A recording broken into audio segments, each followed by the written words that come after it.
right there. I don't see too many around like that anymore, I'll tell you. When I was a kid, we used to catch crabs like that one after the other.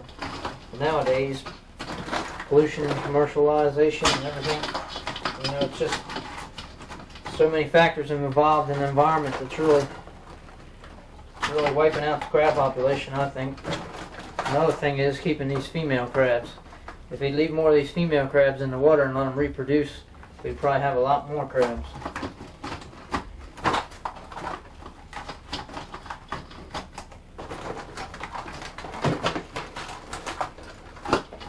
I'm going to go ahead and top this off here.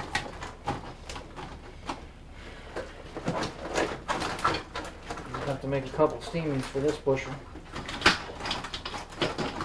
But there are pots out on the market that will take bushels and 2 bushels of crabs. Most of them are made of stainless steel, and basically you follow the same instructions which I've given you. You put your liquids in the bottom, you make sure you have a rack to keep the crabs out of the water, and you just layer the crabs in there in the pot, season them down, put whatever kind of seasoning, whatever type you like on top, steam them for 45 to an hour, 45 minutes to an hour, and you're good to go. Crabs I usually keep my crabs once they're steamed about 3 days. After that 3rd day, of course I keep them in the refrigerator, you have to keep them cold. After the 3rd day I usually disregard them, or basically, you know, they're just no good. I don't trust them after that.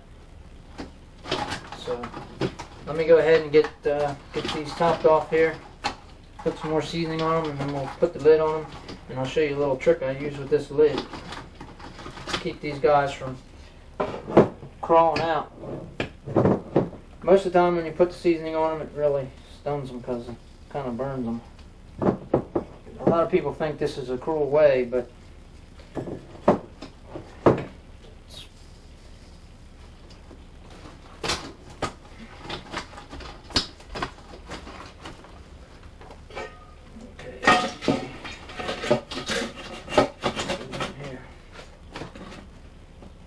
you can do this one or two ways to keep this lid down. Because when this starts to steam, these crabs will start going crazy. What I suggest you do is get a bungee cord, hook it on each end and run it through the lid. Or you can take a frying pan, an old steel iron pan or whatever, flip it upside down, and that'll usually hold the crabs on. You can also take, this is kind of risky though, a frying pan, you flip it upside down and you take another frying pan, you put water in it if you have a lot of big crabs, and that will weigh the lid down. So let me get over here. Now I'm starting basically from a cold standpoint. Sometimes a lot of people I know will take, and what they'll do is they'll have a 2-part pot. The top pot, in other words, it'll be like a canning pot. They'll have this pot, which they'll put the liquid in, and then they'll have another pot with a grate in the bottom of it that they'll set on top of this pot.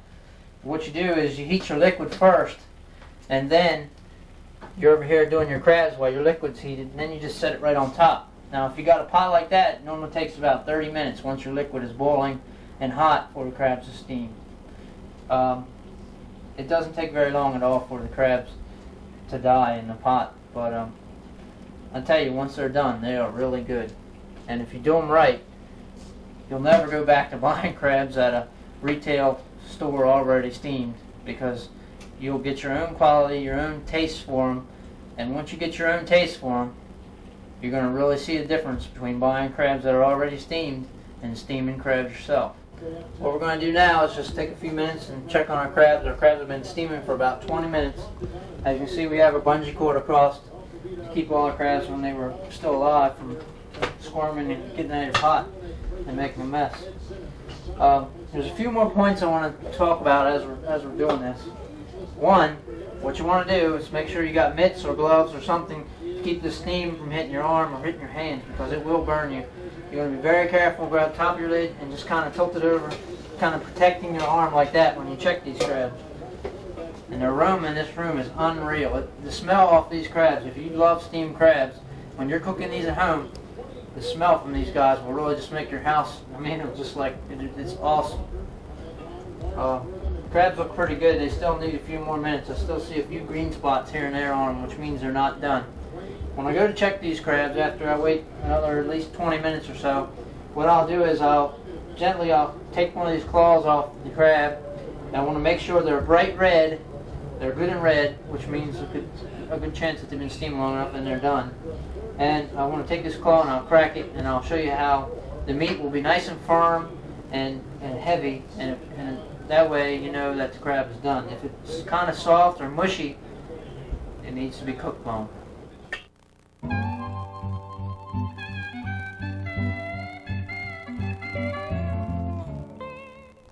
One thing I didn't say that I want to say is, when you're getting your crabs out of your basket, you don't want to cook any dead crabs. That's a no-no. Crabs, when you put them in the ice, they'll get real still, but they're not dead. If you cook dead crabs, you got a good chance of getting bacteria or sick, or something's going to happen to you. Most of the time, it's just a no-no. So anytime you want to check a crab, make sure it's alive. Now, this crab is alive. What I do, the best thing to do, if this crab was dead, and I don't have a dead one in hand, I'll grab his claws here so he can't get me. What I do is I take the mouth and I flick the eyes, and if I see any movement in this crab's face whatsoever, whether it's cold, whether it's been on ice, it'll still move, it'll shimmer, it'll shake, it'll flick its little arms here. If it moves, I steam it, because it's still alive. If I cannot get any sign of life out of this crab, you just have to throw it away. You lost it. And just go get you some more crabs. The best way to handle these crabs, I didn't touch on this, what you do if your crab is crawling, you want to grab him. Put your hand on him like that. Keep out of his view, of his range of his claws. Reach behind his back fin, slide your hand under here, put your top hand on it, and grab his back fin like that. That's the best way to handle a crab so he won't bite you.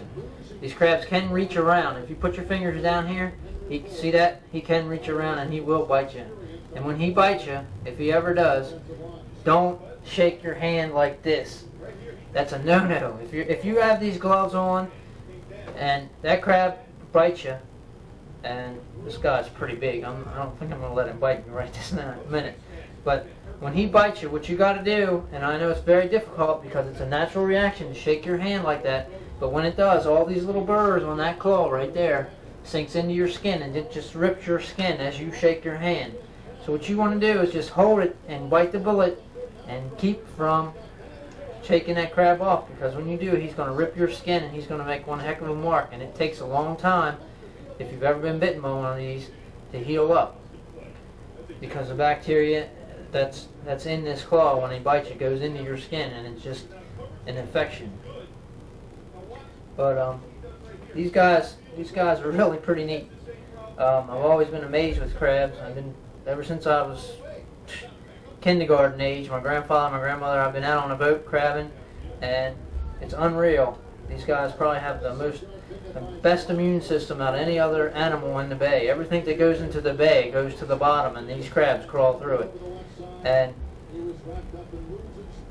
they really do take a lot of abuse, but they keep on coming back, and I'm grateful for that. There's a lot of people that make their living off the bay right now with these crabs, so hopefully they'll be around for next generations to come.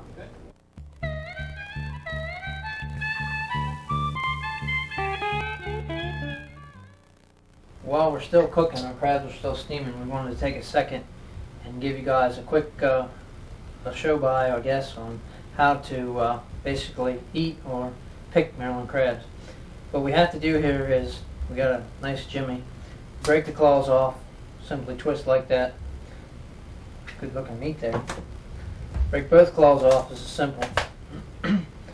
Now, usually I just eat this meat, which I think I might do, because it's very tasty. The way you do a claw, the way I was taught, is you snap the knuckle like that, pull the meat out. Lots of times the meat will not come out, sometimes it will. Very good. Okay, this is empty. The meat is going out of this, so I disregard it. Basically, I crack the claw with a snapping motion like that, get my meat out.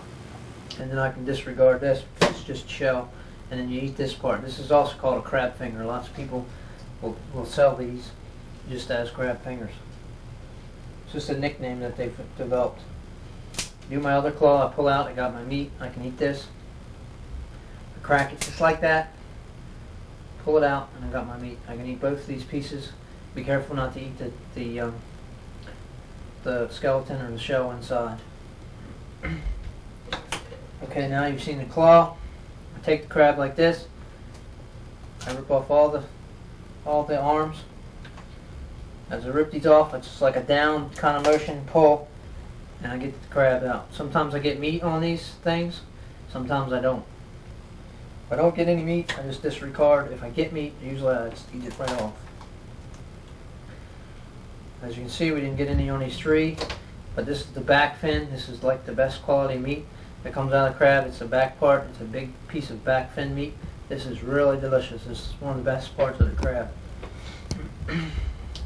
As we're taking this guy apart here, what we do is we take our finger, pry up on the apron.